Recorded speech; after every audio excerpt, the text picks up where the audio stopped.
ഒരാൾക്ക് ക്ഷണനേരത്തെ ദുസ്സംഗം കൊണ്ടുണ്ടാകാവുന്ന മാറ്റത്തെയും അതുകൊണ്ടുണ്ടാകാവുന്ന ഭയങ്കരങ്ങളായ ഭവിഷ്യത്തുകളെയും ഭംഗിയായി ഉപന്യസിച്ചിട്ടുണ്ട് അയോധ്യാകാന്ഡത്തിൽ. അയോധ്യ രാജ്യത്തെയും രാജസിംഹാസനത്തെയും ഒട്ടാകെ തകിടം മറിച്ചത് കൈകേയിയുടെ വാശി മാത്രമാണ്. ആരൊക്കെ എന്തൊക്കെ പറഞ്ഞിട്ടും കൂട്ടാക്കാതെ താൻ പിടിച്ചത് തന്നെ സാധിക്കണമെന്ന മർക്കടമുഷ്ടി. അതിന് കാരണമോ മന്ദരയുടെ ക്ഷണനേരത്തെ കുസൃതി പറയലും. അന്നേ ദിവസം മന്ദരയും കൈകേയിയും തമ്മിൽ കണ്ടിട്ടുണ്ടായിരുന്നില്ലെങ്കിൽ ഇതൊന്നും സംഭവിക്കാൻ പോകുന്നില്ല. പിറ്റേന്ന് കാലത്ത് മംഗളകരമായി ശ്രീരാമന്റെ പട്ടാഭിഷേകം നടക്കുമായിരുന്നു. ആര് രാജാവായാലും മന്ദരയ്ക്കൊന്നുമില്ല. അവൾക്കുള്ളത് കൈകേയിയുടെ ദാസ്യം മാത്രമാണ്. ഭരതൻ രാജാവായാൽ അതിൽ നിന്നുയരാൻ പോകുന്നില്ല. ശ്രീരാമൻ രാജാവായതുകൊണ്ട് അത് താഴാനും പോകുന്നില്ല. എന്നാൽ പിന്നെ വന്നതിൽ സന്തോഷിച്ച് മിണ്ടാതിരുന്നാൽ മതി. പക്ഷെ ദുർജനങ്ങൾക്ക് അത് സാധിക്കില്ല. എന്തെങ്കിലും കുസൃതി പറഞ്ഞ് സജ്ജനങ്ങൾക്ക് ആപത്തുണ്ടാക്കണം. അതിനൊരു കാരണവും വേണ്ട. അതാണ് ദുർജനങ്ങളുടെ സ്വതവേ പ്രകൃതി. അത് തികച്ചും കാണിച്ചു മന്ദര. സാധുവായ കൈകേയി അതിനിരയാവുകയും ചെയ്തു. എന്നിട്ട് എന്ത് സാധിച്ചു? ഭരതൻ രാജാവായി രാജ്യം ഭരിക്കാൻ തുടങ്ങിയാൽ മന്ദരയ്ക്ക് ഏതാനും ഗ്രാമങ്ങൾ കൊടുക്കാമെന്നും അവിടത്തെ ഭരണകർത്തൃയാക്കാമെന്നും മന്ദരയെ എന്നൊക്കെ പറഞ്ഞിരുന്നല്ലോ കൈകേയി. അത് വല്ലതും സാധിച്ചുവോ? ഒന്നും നടന്നില്ല. കൈകേയിക്ക് അവസാനം കിട്ടിയത് തീരാത്ത പശ്ചാത്താപമാണ്. ഇതാണ് ദുർജനങ്ങളുടെ സമ്പർക്കം കൊണ്ടും അവരുടെ ദുരുപദേശങ്ങളെ ആചരിക്കുന്നത് കൊണ്ടും ഉണ്ടാവുന്ന ഫലം. മന്ദരയ്ക്ക് ഗ്രാമങ്ങളല്ല, കൈകേയിയുടെയും സർവ്വജനങ്ങളുടെയും ഈർഷ്യയാണ് അവസാനം കിട്ടിയത്. ഇങ്ങനെ പല തത്വങ്ങളെയും വെളിപ്പെടുത്തിക്കൊണ്ടാണ് അയോധ്യകാന്ഡം അവസാനിപ്പിക്കുന്നത്. ആരണ്യകാന്ഡം. ചിത്രകൂടം വിട്ട് ദണ്ഡകാരണ്യത്തിലേക്ക് പോവാൻ തീർച്ചപ്പെടുത്തിയത് ഭരതൻ മടങ്ങിപ്പോയതിനു ശേഷം പിന്നെയും ഏതാനും ദിവസങ്ങൾ കഴിഞ്ഞിട്ടാണ്. അയോധ്യയിൽ നിന്നും പലപ്പോഴും ആളുകൾ വന്ന് ശല്യപ്പെടുത്താൻ തുടങ്ങി. അതാണ് അവിടം വിട്ടു പോകണമെന്ന് തീർച്ചപ്പെടുത്താൻ തന്നെ കാരണം. അങ്ങനെ ഒരു ദിവസം പ്രഭാതത്തിൽ നിത്യകൃത്യങ്ങളൊക്കെ കഴിഞ്ഞ് അവിടെയുള്ള തപസ്വികളോടൊക്കെ യാത്ര പറഞ്ഞ് ശ്രീരാമൻ സീതാലക്ഷ്മണന്മാരോട് കൂടി ചിത്രകൂടം വിട്ട് ഭയങ്കരമായ ദണ്ഡകാരണ്യ വനത്തിലേക്ക് പോവാനായി പുറപ്പെട്ടു. വളരെ വഴി നടന്ന് അന്ന് അത്രി മഹർഷിയുടെ പുണ്യാശ്രമത്തിലെത്തി. അത്രി മഹർഷിയും അനസൂയാദേവിയും അവളെ വളരെ ആദരവോടുകൂടി സ്വീകരിക്കുകയും സൽക്കരിക്കുകയും ചെയ്തു. അവരുടെ സൽക്കാരങ്ങളെ സ്വീകരിച്ച് അന്ന് അവിടെ കഴിച്ചുകൂട്ടി. ദണ്ഡകവനത്തിലെ ആപത്തുകളെയും ഭയങ്കരതകളെയും ഒക്കെ അത്രി മഹർഷി അവർക്ക് വേണ്ട പോലെ പറഞ്ഞു കൊടുത്തു.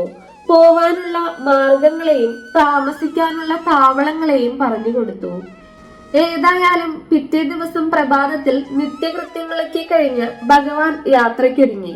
യാത്ര പറയുന്ന സമയത്ത് അനസൂയാദേവി സീതയ്ക്ക് 2 കർണാഭരണങ്ങളും 2 വസ്ത്രങ്ങളും കുറെ കുറിക്കൂട്ടും കൊടുത്തു.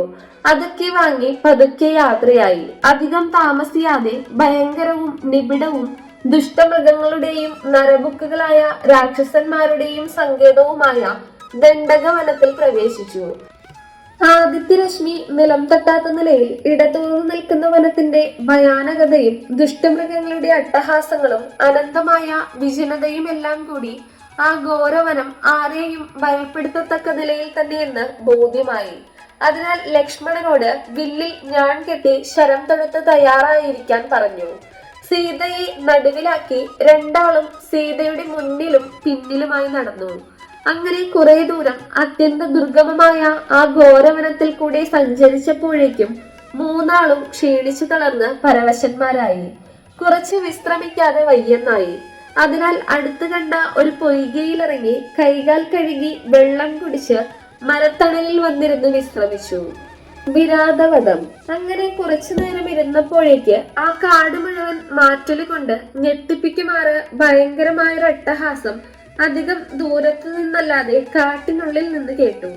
സീതാദേവി ഞെട്ടി ഭയപ്പെട്ട് 4 ഭാഗവും നോക്കാൻ തുടങ്ങി. ശ്രീരാമൻ ധൈര്യപ്പെടുത്തി സമാധാനിപ്പിച്ചു. അധികം കഴിയുന്നതിന് മുൻപ് ആ അട്ടഹാസത്തിന്റെ കർത്താവ് അവരുടെ മുൻപിൽ പ്രത്യക്ഷപ്പെട്ടു.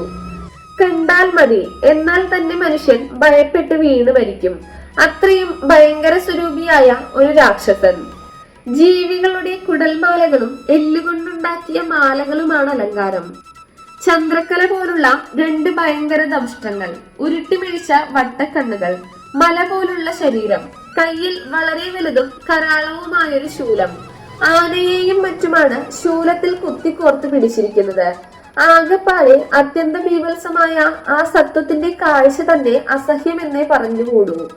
കണ്ട ഉടനെ ആ രാക്ഷസൻ ഉറക്കെ അട്ടഹസിച്ചുകൊണ്ട് വായും പിളർന്ന് ശ്രീരാമനെയും സീതാലക്ഷ്മണന്മാരെയും വിഴുങ്ങാനായി പാഞ്ഞെടുത്തു. ഭഗവാൻ വില്ല് തയ്യാറാക്കി ശരം തൊടുത്തു. അത് കണ്ടപ്പോൾ അല്പം സങ്കോചത്തോടെ അവിടെ നിന്നുകൊണ്ട് ഭഗവാനോട് സംസാരിച്ചു. നിങ്ങൾ ആരാണ്, എന്തിനിവിടെ വന്നു എന്ന്. അത് കേട്ടപ്പോൾ ഭഗവാൻ ഉള്ള സംഗതികൾ വളരെ ചുരുക്കി പറഞ്ഞു കൊടുത്തു. അപ്പോൾ രാക്ഷസൻ വളരെ കാരുണ്യത്തോടു കൂടി മറുപടി പറഞ്ഞു. സീതയെ അവിടെ വിട്ടുവെച്ച് രണ്ടാളും ഓടിപ്പോകുന്ന പക്ഷം അവരെ തൽക്കാലം കൊല്ലില്ലെന്നാണ് രാക്ഷസന്റെ കാരുണ്യപൂർണമായ വാക്കിന്റെ ചുരുക്കം. ഭഗവാൻ അത് കേട്ടൊന്ന് പുഞ്ചിരിച്ചു.